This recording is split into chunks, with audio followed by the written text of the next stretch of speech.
president of the UFC. I went to the UFC Houston event, so thanks for putting that on. It was kind of a nice break from all the football stuff. I imagine you were at the Super Bowl, right, watching the Pats get the win?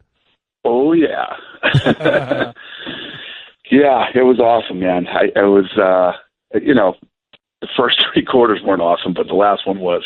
I had a blast. It was incredible. One of the greatest things I've ever seen, and I had my whole family with me, and we had a blast. So you didn't leave with Wahlberg early, so that's good.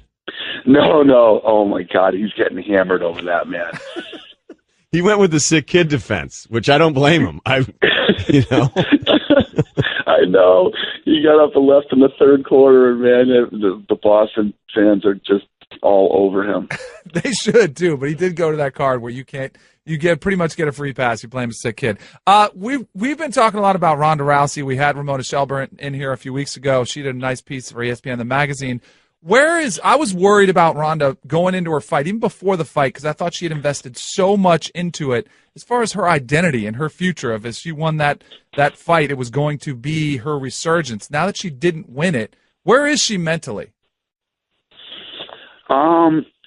The last time I talked to her, she, I just felt like when we talked that she, I don't know, I talked to fighters, all day, every day for the last 30 years of my life, and it just felt like she was looking toward the future and other things, whatever's next.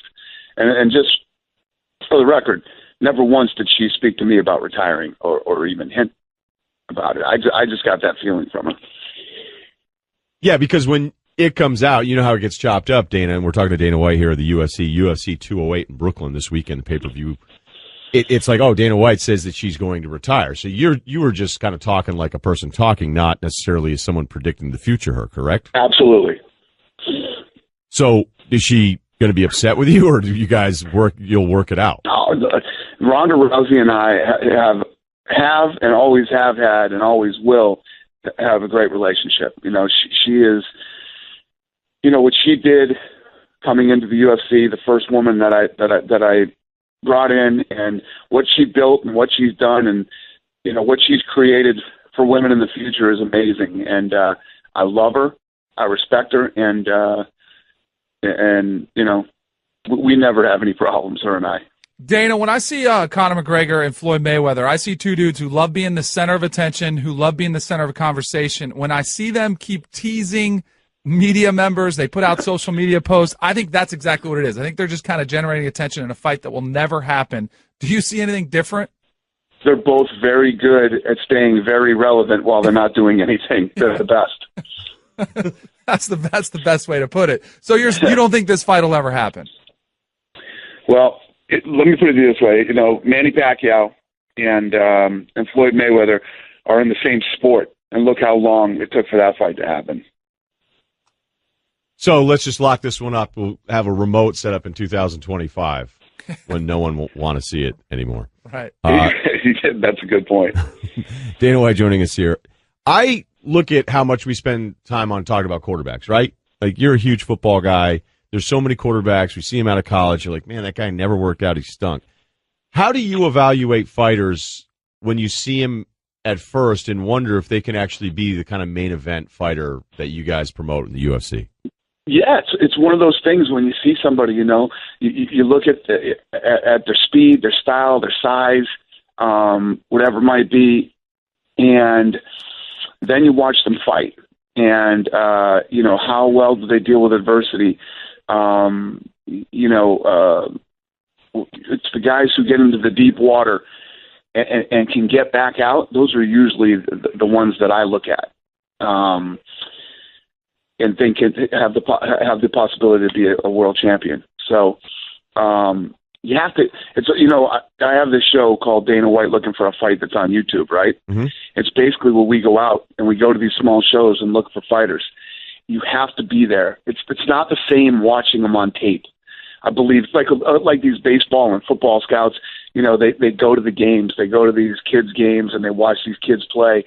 It's the same thing for fighting. You have to be there live to really see. Not saying you couldn't do it on tape, but there's so much more to it when you're live. So I feel like that part of it's completely overlooked. Like, you It's as if the UFC just gets a list of tough guys and then you pick some. Like, that's not, it's very similar to evaluating any kind of athlete. So have there been times where somebody's completely surprised you, somebody you saw in the beginning where you go, no shot, and they ended up being a champ? Oh, 100%. Oh, 100%, yeah. And there's been times on The Ultimate Fighter where the last pick, the coaches pick teams. Like back in dodgeball, you know what I mean? Right. You got the last guy standing out there embarrassed, and where the last guy picked wins the show. Dana, Tyron Woodley was here just a couple weeks ago, and he was doing some stuff with First Take, and he mentioned that he thought he was the worst treated heavy champion, UFC champion, and he blamed it on his complexion. He said it was because he was different complexion, brought race into it, referenced several other fighters, thought they were under-promoted. What'd you make of his comments? The thing is, if you know Tyron, the thing is with Tyron, first of all, he's a smart guy. He's a good-looking kid. He's explosive.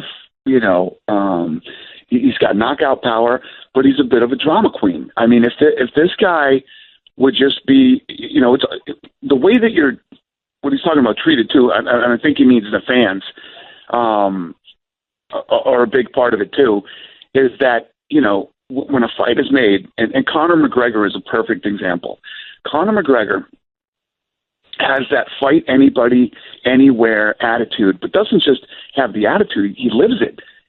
I've stood in front of him 10 days notice, and his opponent falls out, and he doesn't care. He doesn't care. Bring them all in. I'm better than everybody. I'm the man. I'm the guy.